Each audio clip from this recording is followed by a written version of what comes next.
Welcome back, and we're still looking at gene expression and gene regulation inside now the eukaryotic cells. Previously we looked at lac repressors, lac activators, and mechanisms for tryptophan repression as well. But the idea, of course, is by the time we finished, what we had identified was that there were more complex systems in place that when layered upon one another, they will respond depending upon what the environment is that the cell finds itself in. So even though they look like they're linear, remember, they're happening simultaneously. And now when we move into the eukaryotic system, you're going to see that eukaryotic gene expression is obviously much more complex than prokaryotes. Transcription and translation are both physically separated, but regulation is going to occur, one at the first level, which would be direct control of epigenetic regulation. It actually happens well before transcription. Is something silenced? We didn't really develop this much, but the application of specific types of groups to genetic information will make them unavailable for transcription. Okay? So that means if you can't transcribe them, it means the other allele has to be used. And this is how Mother Nature decides which allele of what gene on which chromosome is going to be used. Transcription factors, I have introduced these to you before. You're going to see that transcription factors control the transcription of that genetic information. And what we're going to do is we're going to introduce to you how this can actually become much more complex, because there are entire families of transcription factors that when I introduced them to you last time, you could see that, hey, well, what happens if we change the types of transcription factors? What does that do to the genetic information that's being transcribed from DNA to RNA? And that's what we're hoping to do. We're going to introduce what happens when some of this goes wrong. We'll think about our old friend P53. We'll introduce another transcription factor, MYC, and we'll think about what it means when cancer actually begins to take hold. I guess would be the way I would put it. So again, your textbook says 20,000 genes. You get into a different textbook, it'll say 25,000 genes. Depends on, which genome you're actually looking at. But 23,000 chromosomes, and the DNA, of course, is wound tightly to give you those nucleosomes. So you actually have to unwind that to make it available to polymerases. And we've seen this inside class already. Okay? This is just to remind you that maybe you can make it unavailable. What if we slap a methyl group on that? If we slap a methyl group on it, well, maybe the nucleosomes are spaced together, transcription factors can't bind, and gene expressions with the methyl groups in place will never be expressed. Okay, so methylation is a mechanism that you can use that will stop DNA transcription. Histone acetylation, okay, where transcription factors can bind to the DNA and the genes are actually expressed, so allowing gene expression to occur. So there are mechanisms to turn on the access to DNA for the ribosomes to do their job. Not just ribosomes, the actual transcription factors to move in and then allow for the actual polymerases to do their jobs. So those chemical tags, phosphate, methyl, acetyl groups, the tags aren't permanent, and this is the interesting thing, in your lifetime. Okay? Students inside this class, actually not even all that long ago, the actual mechanisms of phosphorylation, methyl, and acetylation, okay, have been just beginning to be worked out because these regulations are working around the temporary changes in nuclear proteins, okay? And the DNA do not alter the nucleotide sequence, but it does alter the gene expression pattern. So something happens to you, you're in a specific environment, you may acetylate a series of genes and then you drive their expression, where previously they had been methylated and they were not accessible. So depending upon what actually happens, where you are, what stage of your life, the experience inside the environment you find yourself in, this is going to turn out where the next generation of regulation, gene expression is going to be worked out. So eukaryotic gene transcription, okay, actually, generally speaking, is pretty simple, right? We have our polymerase II, our DNA. We're going to make some mRNA eventually, and this will, all be worked through. And I put this inside of your PowerPoint. So maybe you go watch it, maybe you don't, but you already know this story, right? Where insulin binds the insulin receptor. It causes transcription and translation of the GLUT transporter, which now is glucose inside of the cell. But insulin has to drive a series of steps for that to actually happen, where we actually get to what's actually happening at the transcription level. You actually will use those promoter regions and those Tata boxes we spoke about inside chapter 15. And here's the part where things get interesting. Inside chapter 15, we said they bound. Inside chapter 16, we tell you that a specific transcription factor binds, and then we're going to now rearrange those distal controlled elements where we've changed the actual shape of the DNA to allow this to work. So, and depending upon which order, which elements, notice the colors are changing here, right? The distal control elements here. When they change, it changes which gene you actually end up transcribing and translating. Okay? So this is supposed to suggest to you that there's going to be multiple transcription factors that can be brought to unique locations. Okay? And in doing so, you drive unique genes as a result of that. Now that enhancer DNA sequence is going to promote transcription. Each enhancer is made up of short DNA sequences that are called distal control elements. That's what I pointed out to you a minute ago. The activators that bind to these are mediator proteins and transcription factors. And we don't give you a list of transcription factors, but anytime you start looking at when a gene is transcribed or translated, there's a family of molecules we call immediate early response genes, and these are what allow for these mechanisms to actually begin. I don't even think your textbook mentions them. So we get back now here to, hey, we've spoken about this pre-mRNA before, and we've walked through this system where we have exon 1, exon 2, exon 3, exon 4, and notice in this instance, when we use those spliceosomes to get rid of those introns, something can happen.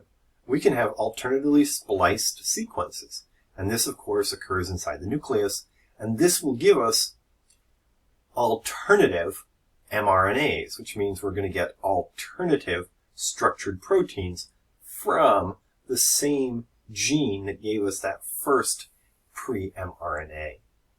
Okay, so I want you to take a look at this cartoon for a second. Okay, I want you to think, how could Mother Nature actually do this? And there are a series of mechanisms she has. There are roughly 5 that are sort of the canonical mechanisms.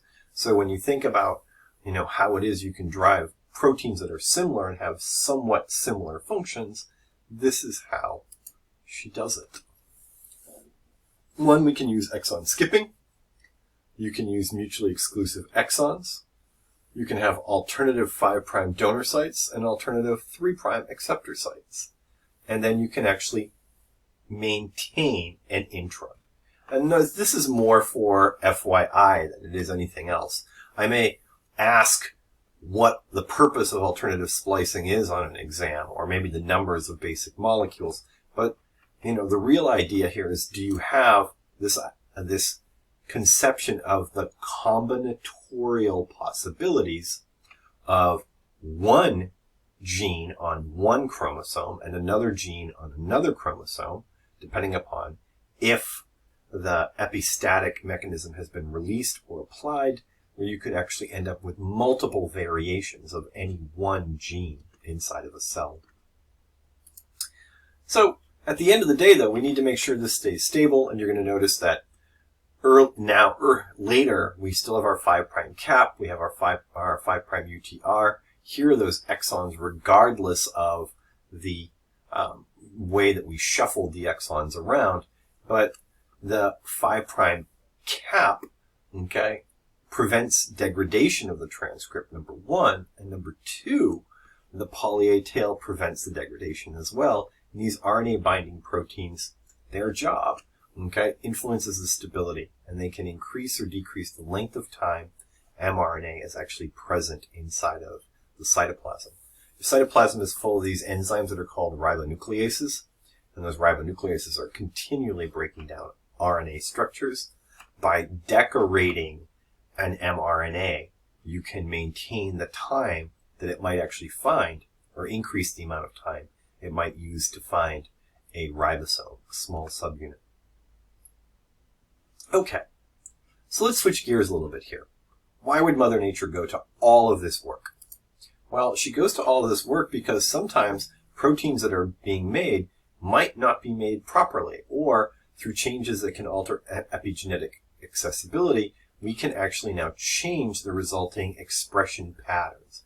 And here's an example of how we degenerate materials inside of your cell. This proteasome, which we introduced way back when inside the cell, and I said it acts as a garbage disposal, you actually will ubiquitinate a protein. It targets it to that proteasome, and now you can break it down. And this is how you want to get rid of things, because proteins can be chemically modified, and those chemical modifications can be added and removed. Sometimes this doesn't work all that well, and this is a picture of transformed tissues where modifications will modify that cell cycle. And imagine, if you will, these multiple cells are all thinking to themselves, I want more, I want more, I want more. And what they want more of course, is all of the materials that every other cell inside the body wants, and they don't stop growing. That's ultimately what kills you. You ultimately end up dying of starvation from the inside. Now, that disease, cancer, okay, or any other disease, we speak about this because where people look to control it is first you look for a mutation to explain what you see. If you can't find a mutation, or you do find a mutation, what's the regulation? Was it an epigenetic event that caused the alteration? Transcription, post-transcription, a translational or post-translational event that caused that disease. And in your next set of labs, after we learn how to manipulate some DNA, what you're going to do is you're going to go look for gene regulation differences inside diseases. So you'll go find a disease, you'll go find and describe what that type of regulation was that was lost. Okay? So let's finish this up. We need to return to our old friend. And our old friend was, where are you? P53. So tumor suppressor genes and oncogenes. Tumor suppressor genes prevent excess inappropriate growth. And you might remember back in chapter 12, I think it was. Okay. Tumor suppressor genes are mutated because, remember, these are the guardians of the genome, not the guardians of the galaxy, guardians of the genome. Okay. And they're mutated in more than 50% of all cancer types. Okay. And what happens is, this is really the cool part. P53 actually acts as a transcription factor. So if it's mutated, it can't perform its job properly. Additionally, there are other transcription factors. And the major one that was initially called out was McM, okay? And this is a positive proto-oncogene, and this drives transcription inside modified cells. So, here's another example of a specific type of disease that's driven by inappropriate transcription activity. So to finish all of this off, mutations, in a family of genes, such as, say, the epidermal growth factor receptor, you might recall that at a cell membrane, here's the cell, put in EGFR, put in another EGFR here, throw in a little bit of EGF. These guys dimerize. They now change phosphorylation patterns. And what's going to happen is these mutations, when you overexpress, say, epidermal growth factor, this is going to lead to that activation of the protein kinases. Remember the cascade that would eventually lead to overexpression of transcription factors involved inside the cell cycle. So remember, way back when we first encountered the mechanisms that drive intracellular signaling inside the nucleus of the cell, now you can come full circle, go back and take a look at that and see, well, hey, if you have too many transcription factors, that means you're going to have too much cell cycle activity. And ultimately, there are a whole family of drugs that are now designed to target different portions of each of these steps to stop what's actually happening here. And so much so that just last week, the Department of the National Institutes of Health have decided that, essentially now this point in time, it's a drug discovery job We've figured out most of the signaling mechanisms required for different receptor tyrosine kinases. Now it's up to us to find the drugs to do this. So I won't say that we've solved all of these problems. In fact, I would say there are many more problems to be solved, but certainly less important and less pressing than what we see with the viruses that are taking over. And we'll come back to how viruses actually transform cells later in this class. So this is the end of chapter 16. I hope you've enjoyed the increasing complexity. Pay attention to sort of that cassette module system that allows for multiple isoforms of different potential products from a unique allele of a gene being formed. Have a great night. Goodbye.